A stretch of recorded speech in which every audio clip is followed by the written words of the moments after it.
Mañanas en Libertad.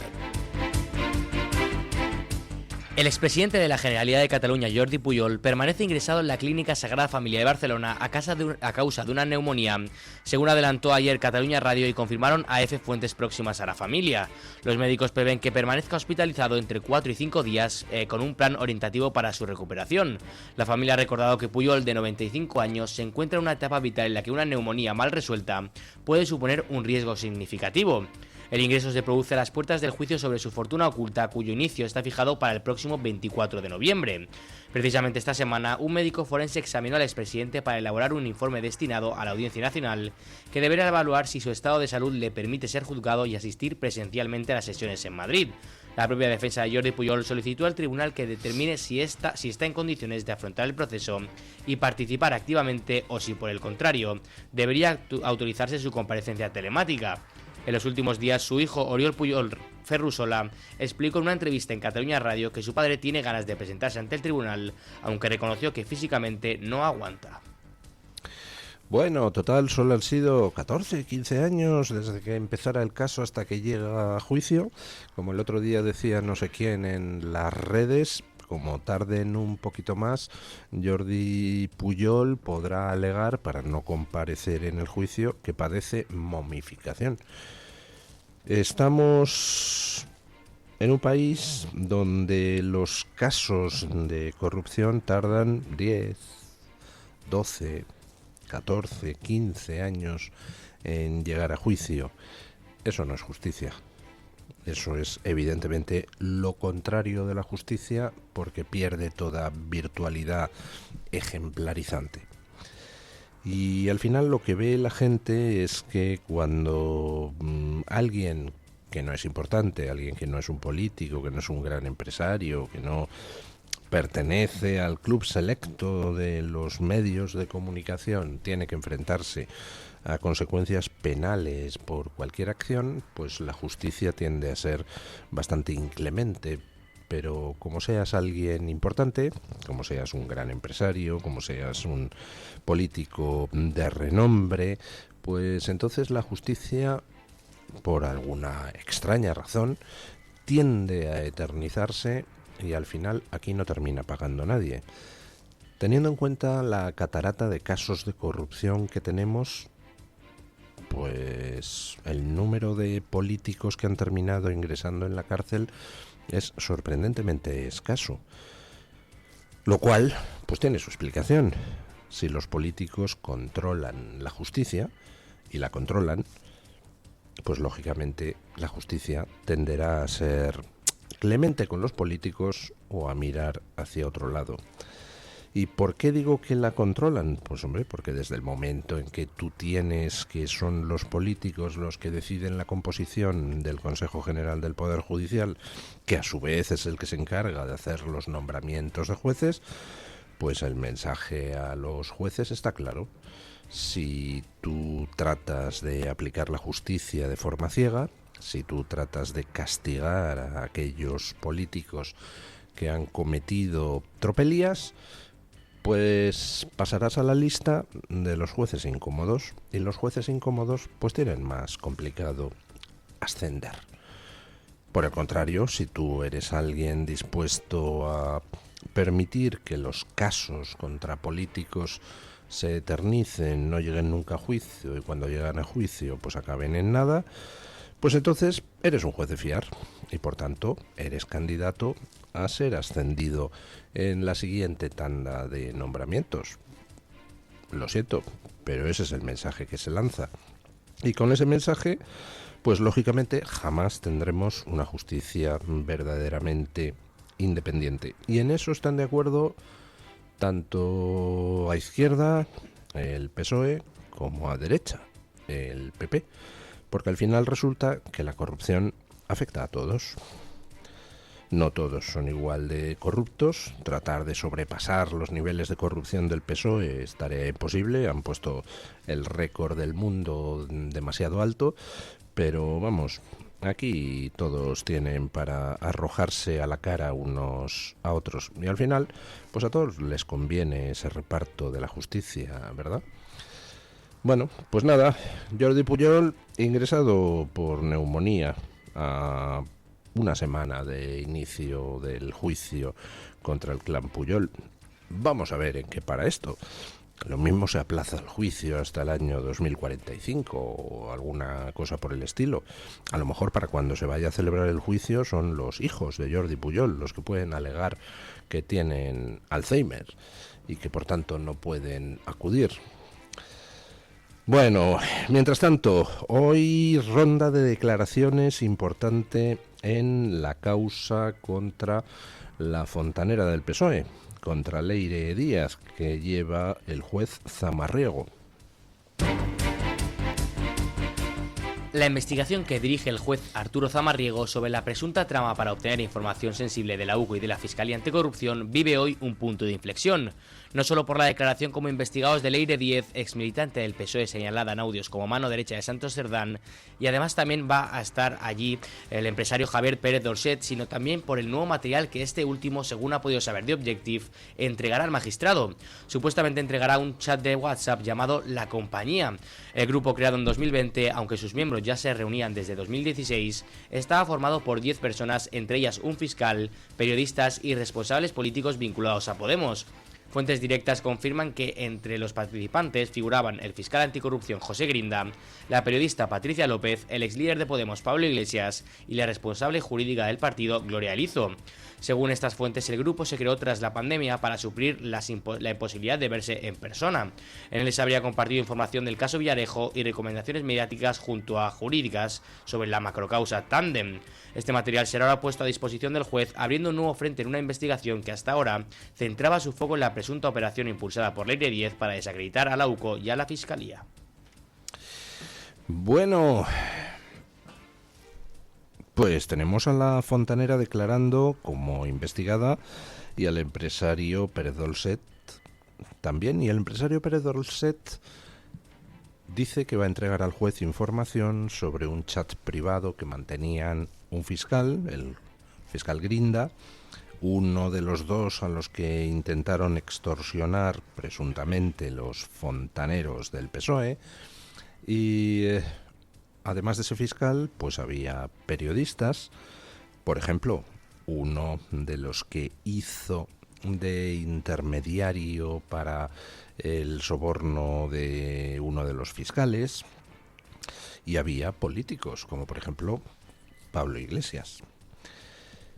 Bueno, vamos a ver qué es lo que sale en ese chat de WhatsApp y si está relacionado de alguna manera con la causa, porque si le entregan al juez un chat que no tiene ningún tipo de relación con la causa, pues evidentemente el juez lo único que puede hacer es mirar si existe contenido delictivo y en todo caso mandar ese contenido delictivo a otro juzgado o abrir diligencias aparte. No sé exactamente cuál es la estrategia de defensa que se persigue entregando ese chat de WhatsApp, pero bueno, pues está bien que salga información. En la noticia que la trae don Eric, The Objective. The Objective.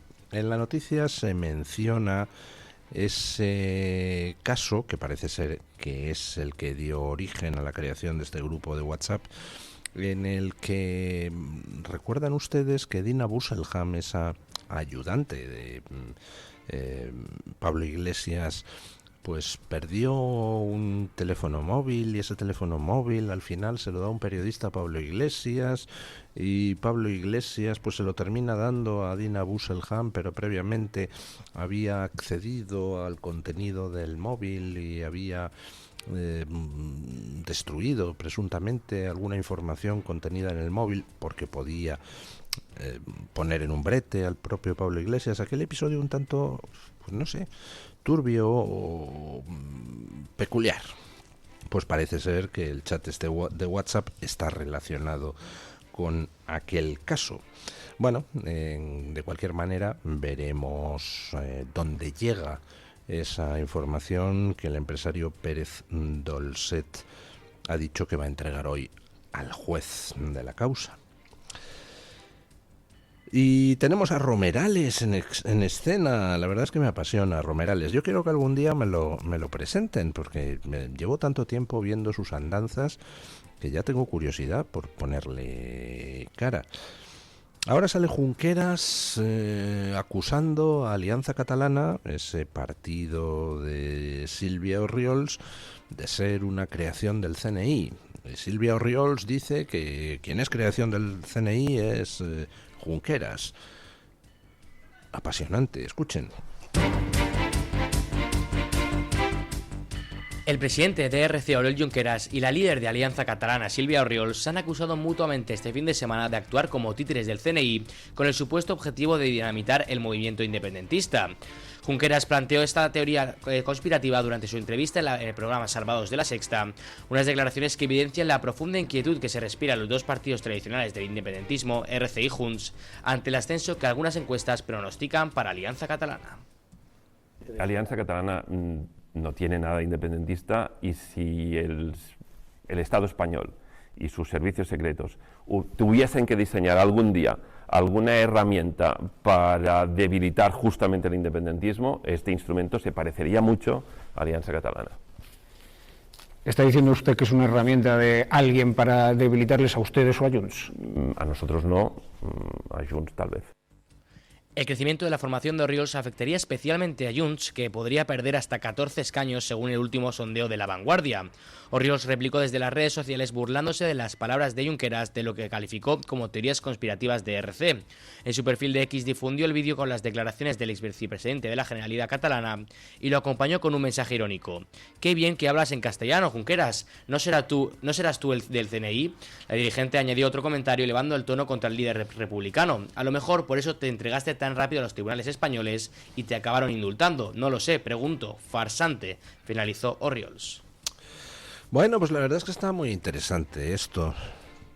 ¿Quién de los dos es el títere del CNI? ¿Junqueras? ¿Orriols? ¿Lo serán los dos? No lo sé. Pero que el caso de Alianza Catalana pues es algo peculiar. Pues sí, yo creo que Junqueras tiene razón. El caso de Alianza Catalana es un tanto peculiar. El bombo que le dan en ciertos círculos a Alianza Catalana es enormemente llamativo. Vamos, que si alguien quisiera lanzar un partido, pues haría como se está haciendo con Sílvia Orriols. Empieza ya a parecerse a Pablo Iglesias o a Albert Rivera. Si pones algún medio de comunicación y no están diciendo algo de Alianza Catalana, pues dices, caramba, estará rota la televisión. Ahora, eso que dice Junqueras de que es una herramienta del CNI para debilitar al separatismo, no, Junqueras, por Dios, ¿qué tontería es esa? ¿En qué sentido debilita el separatismo sacar otro partido separatista que, lejos de ser residual y por tanto significar que los votos se tiran a la basura, pues está creciendo y tiene posibilidades de conseguir escaños en todas las provincias catalanas y concejales en muchísimos ayuntamientos? ¿En qué sentido eso debilita el separatismo? ¿Puede ser Sílvia Orriols, puede ser Alianza Catalana una creación del CNI? Pues sí, podría serlo, pero vamos, en todo caso sería una creación para debilitar no al separatismo, sino a Vox, para cortar un fenómeno que se está produciendo en toda España, pero en Cataluña, porque allí los problemas son mayores que en otros sitios, se está produciendo de manera más intensa el voto anti-inmigración. ¿A dónde estaba yendo ese voto? A Vox. ¿Qué se intenta con Alianza Catalana? Pues que el voto anti-inmigración no se vaya todo a Vox, que al menos una parte de los votantes que están cabreados con la situación de inseguridad pues se queden dentro del redil separatista, votando a una opción separatista como es Alianza Catalana. No sé, yo miro hacia atrás a lo que es la labor de nuestros servicios de información desde los años 80 y no consigo ver una sola cosa que hayan hecho nuestros servicios de información para debilitar al separatismo. Nunca. Al contrario, lo que veo es que el separatismo ha contado, si no con la protección, sí al menos con el no hacer nada de nuestros servicios de información desde hace tiempo. No sé si motu propio o si por órdenes del poder político, me da exactamente igual. Pero, por ejemplo, el referéndum del 7 de octubre, donde no fueron capaces en los servicios de información de impedir ese referéndum, no me diga. ¿Qué cosas tan inútiles son? ¿O es que la voluntad era dejar que ese referéndum del 7 de octubre se celebrara? Vamos, me sorprendería mucho que el CNI hiciera jugadas para desactivar el separatismo cuando no las ha hecho nunca. Si se hubiera querido que los servicios de información españoles desactivaran el separatismo, lo habrían desactivado hace muchísimo tiempo. En fin, bueno, les preguntamos por eso en nuestra encuesta de hoy. ¿Es una creación del CNI, Alianza Catalana? Y si lo es, ¿contra quién va dirigida esa creación? ¿Contra el separatismo o contra Vox? Por cierto, recordar que esa jugada de Alianza Catalana la están intentando también en el País Vasco. Lo que pasa es que ahí tropieza con alguna idiosincrasia que parece que hace menos posible la aparición de ese partido, pero recuerdan ustedes las noticias de hace unas semanas de disidentes del PNV y de Bildu barajan crear un partido anti-inmigración. Lo mismo, la misma jugada. Como Vox está subiendo con fuerza en el País Vasco, según las encuestas, y ya entraría en los ayuntamientos de Bilbao, de Vitoria, etcétera, pues a crear un partido separatista para que no todo el voto anti-inmigración vaya hacia Vox. Pero bueno, yo qué sé, a mí lo que me da el coleto, pero a lo mejor ustedes tienen otra visión. Participen en nuestra libre encuesta y nos lo dicen. Y mientras tanto, pues información que trae hoy el periódico El Mundo. Exacto. Sobre 25 millones de euros que habrían sido robados de la lucha contra el cáncer, siempre presuntamente. Según publica El Mundo, el exdirector de Compras y Operaciones del Centro Nacional de Investigaciones Oncológicas ha denunciado ante la Fiscalía Anticorrupción un presunto desvío de 20 a 25 millones de euros mediante contratos inflados, fraccionados o sin trabajos reales. Señala como figura central al exgerente y actual vicedirector económico Juan Arroyo. Según el escrito, Geodosol SL, fundada por la pareja del ex jefe de personal llamado R.M., pasó de recibir un contrato menor en 2007 a facturar 15,1 millones gracias a adjudicaciones recurrentes y sobrecostes. RM habría seguido gestionando encargos desde la propia empresa tras dejar el centro. La denuncia apunta también a Zeus SL, creada por el exdirector técnico MR, que ganó todos los concursos SAP 15 de 15 y facturó 5,2 millones pese a su escasa solvencia. Y menciona también a Laos ITL con sobrecostes calculados en 1,3 millones de euros. El denunciante afirma haber detectado digitalizaciones y servicios facturados a precios desorbitados, duplicidades y tareas infladas, aportando 500 documentos como prueba. Tanto él como la jefa de cumplimiento fueron despedidos el 31 de agosto. El CNIO se limita a expresar su respeto al proceso judicial, las empresas citadas no han comentado nada y la Fiscalía de Madrid decidirá si abre diligencias. Bueno, pues este tipo de cosas evidentemente hay que tomarlas siempre con precaución.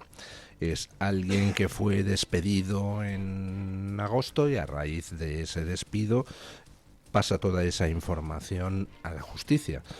Con lo cual, pues hay dos opciones. Opción A, que sea simplemente alguien que puede estar inventándose un caso y como represalia por el despido, pues lanza toda la artillería. O B, que sea alguien que estaba ahí pues tratando de hacer un trabajo, viendo cómo todo el mundo hacía trapacerías y acumulando información para cuando llegara el momento ponerla en conocimiento de la justicia. Dirán ustedes, hombre, si está acumulando información, está viendo guarrerías, ¿por qué no lo denunció antes? Pues hombre, no sé, la gente pues ama su puesto de trabajo, tiene una familia que alimentar y sabe que estamos en un país donde, por algún motivo, resulta que quienes gozan de protección política no pagan nunca por sus trapacerías, con lo cual pues hay muchos funcionarios que se dedican simplemente a acumular documentación, pues a la espera de que llegue el momento de poder utilizarla. Y en este caso concreto, pues al haber sido despedido, entiendo que ya no tienen nada que perder. Pero lo dicho, este tipo de cosas, pues hay que esperar a ver qué decide el juez, qué hay de cierto, qué no hay de cierto. Pero desde luego, si fuera cierto que ha habido 25 millones defraudados en la lucha contra el cáncer, pues tendríamos otra más que apuntar en el debe de un gobierno que ha llevado a España a las mayores cotas de corrupción de su historia a todos los niveles. Y mientras tanto, pues en México se calienta la situación. 20 detenidos y 120 heridos en las manifestaciones contra la presidenta mexicana Claudia Sheinbaum.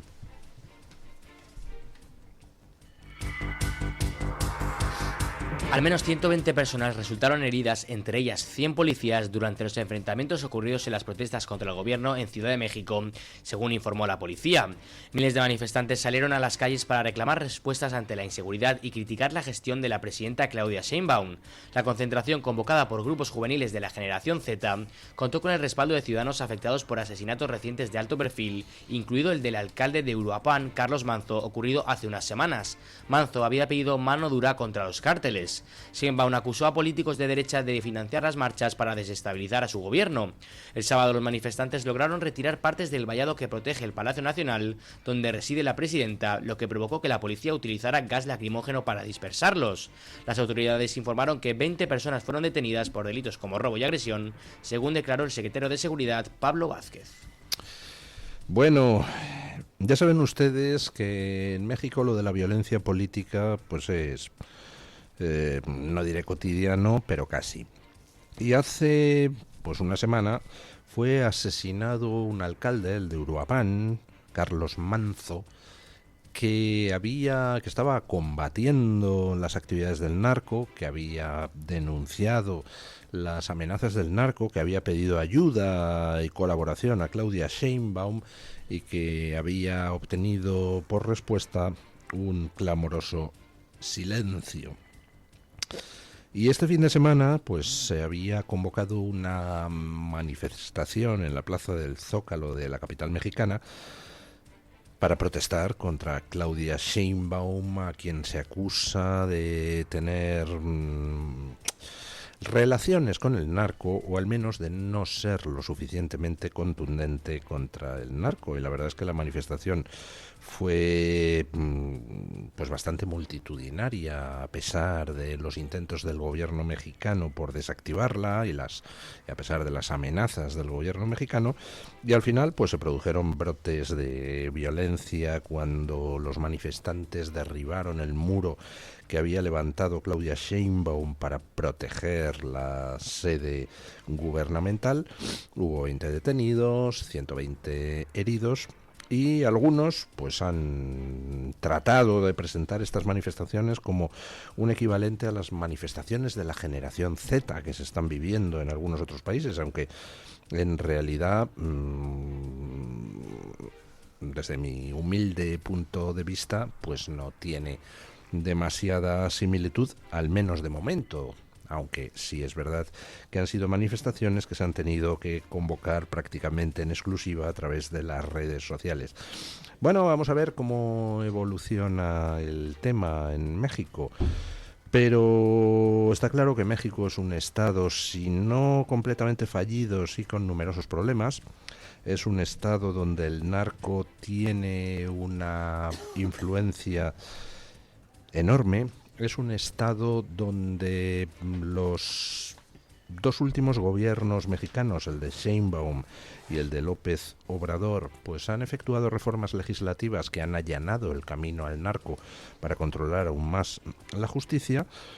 Y es un estado donde si se te ocurre denunciar al narco, pues corres el peligro no ya de que te maten, sino de que te maten de forma particularmente cruel, o de que maten a tu familia, o de que aparezcas colgado, ahorcado en un puente. En fin, ese tipo de ejecuciones sumarias que el narco usa para lanzar avisos a navegantes. Veremos en qué acaba todo esto, pero por primera vez en mucho tiempo la gente ha salido a la calle contra el gobierno mexicano para denunciar sus conexiones con los cárteles.